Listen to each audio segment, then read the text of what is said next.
Sir, जैसा कि देखने को आपको मिलता है कि 2014 के बाद जो यशस्वी प्रधानमंत्री नरेंद्र मोदी जी हैं, उनका कार्यकाल आया और बहुत कुछ परिवर्तन देखा गया।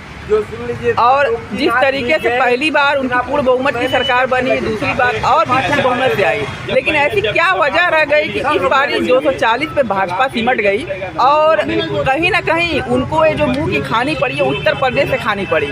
तो क्या इसको आप किस नज़रिए से देखते हैं? जैसे कि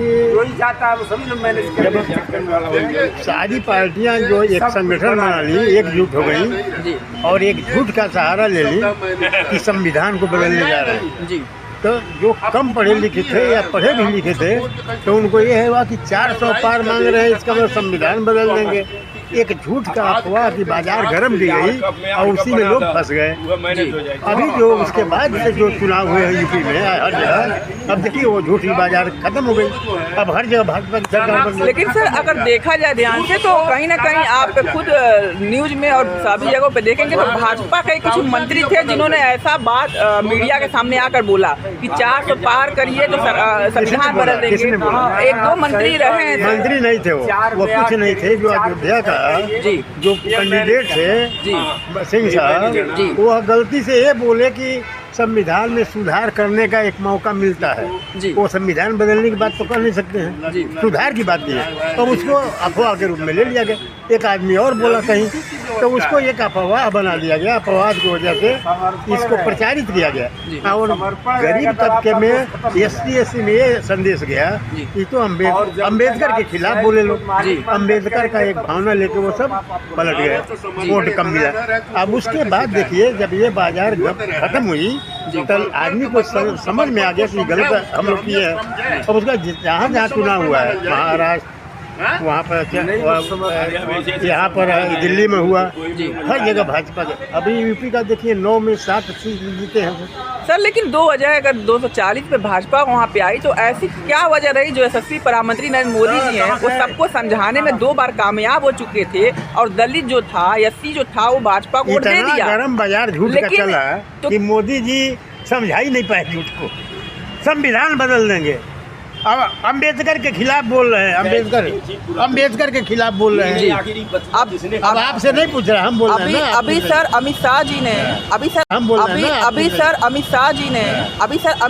ने भी ऐसा ही मुद्दा बोला जिसके लेके पूरे देश व्यापी इतना एक वर्ग लेके झूठ का अपवाद लेके चले लोग। जब मोदी जी कहे 400 पार जी, अब उसको इस रूप में ले लिया विपक्ष ने, इंडी वालों ने कि ये 400 पार मैंने संविधान बदल देंगे। तो सर विपक्ष अम्बेडकर के खिलाफ हैं। अब ये ST/SC OBC वालों में ये समय गया कि ये सही में अम्बेडकर के खिलाफ है, ये पार्टी संविधान बदल देंगे। सर तो बीजेपी ऐसा करती क्यों है कि गलत मैसेज जाए? भाई इतनी बड़ी पार्टी है, कोई कहीं कुछ बोल दिया। अच्छा, मान लीजिए छोटे मोटे पार्टी ने बोला होता है तो बात समझ में आती है, लेकिन दिक्कत ये पड़ गया। लेकिन दिक्कत ये हो गया कि जब माननीय गृह मंत्री अमित शाह जी जो है वो संसद भवन में जो बोल देते कौन अम्बेडकर इतनी बार नाम लिया होता, वो भी गलत है। नहीं, वो नहीं गलत मिल जाती, वो गलत नहीं बोले।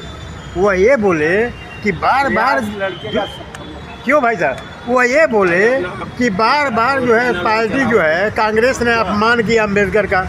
अम्बेडकर को मरे कब हुआ? अब अम्बेडकर को भारत रत्न दिया मोदी पार्टी ने, भाजपा ने। तो अम्बेडकर का अपमान शुरू से संविधान का मूल ढांचा ही बदल दिया इंदिरा गांधी ने। बिहार में भी कर्पूरी ठाकुर जी को मोदी सरकार ने ही दे दिया, लेकिन कहीं ना कहीं ये पॉलिटिक्स नहीं है। पहले क्यों नहीं कर्पूरी ठाकुर को दिया गया? पॉलिटिक्स जो राजनीति में रहेगा वो अपना भी फायदा होगा, देश का भी फायदा सोचेगा। मोदी जी देश को सोचते हुए आगे बढ़ाने के लिए। विपक्ष का आरोप सरकार है, तो फिर ऐसा क्या हो गया कि अभी कल सुप्रीम कोर्ट ने जो है कल उत्तर प्रदेश सरकार में माननीय योगी जी को लताड़ दिया और बोला कि जो आपने घर बुलडोजर से तुड़वाए हुए हैं उसको पुनः निर्माण करवा के पुनः दीजिए। अभी कल का ही घटना है। कब बोला है? अभी कल का ही घटना है, सुप्रीम कोर्ट ने बोला है कल। न्यायपालिका का काम है अपना बोलने का जी, कोई पिटीशन दाखिल करता है उस पर न्याय देने का। अब ये नहीं है कि न्यायपालिका कार्यपालिका के ऊपर हस्तक्षेप करे। और मोदी जी जो भी करते हैं, योगी जी वो देश हित में अच्छे के लिए करते हैं। कोई गलत जगह पर सुप्रीम कोर्ट हाई कोर्ट क्या करेगा? सर कोई आदमी अगर सरकारी जमीन में घर बनाएगा तो उसको तोड़ना ही है। सर उत्तर प्रदेश सरकार अभी देखिए मुस्लिमों का जो लाउड स्पीकर उठवा रही है, अभी कल मुद्दा भी उठा, नहीं, क्यों मंदिर से भी उठवा उतरवा रही रहे हैं, मंदिर से भी उतरवा रहे हैं, मंदिर मस्जिद दोनों से उतरवा रही है। देखो भाजपा की सरकार मोदी के रहते हैं और योगी जी की वजह से बहुत ही अच्छा काम हो रहा है, देश का विकास हो रहा है। सर कुछ बताएंगे कैसे, जैसे हमारे दो दर्शक भी सुने कि कैसे विकास हुआ है? क्यों नहीं विकास हुआ है? आज रोड का जाल बिछा दिया गया पूरा, गांव से लेके देहात तक। गांव में जाने के लिए सड़क पर मोटरसाइकिल नहीं जाती थी, कार जा रही है खेतों में। अब विकास की बातें छोड़िए, बहुत विकास हुआ है। अभी सर देखने को मिलता है, अरे सब जगह मिल रहा है। अभी सर आप अपने नजरिए से नहीं, हम अपना नजरिया भी देख लें कि नजरिए से मत देखिए, एक है देशभक्त के नजरिए से देखिए, विकास बहुत हुआ है। कभी नहीं से पूछ ले कितना विकास हुआ है, ये भी पत्रकार है जी। क्यों कितना विकास हुआ है बताइए? इधर कीजिए, इधर कीजिए। हाँ बताइए। अरे मोदी जी को 1947 के अब मिले हैं, अब मिले हैं। मोदी जी को पहले मिलना चाहिए। जितने लोग समर्थक हैं, इन लोगों को पहले पैदा होना चाहिए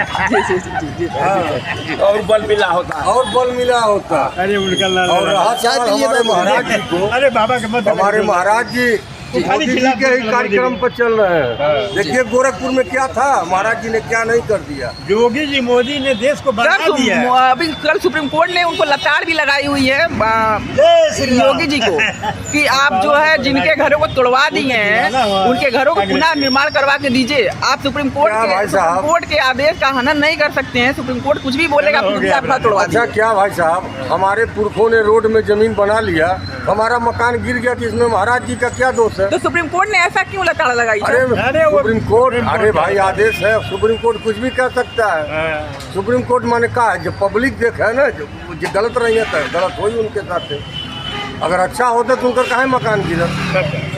अरे जो सरकारी जमीन बनाए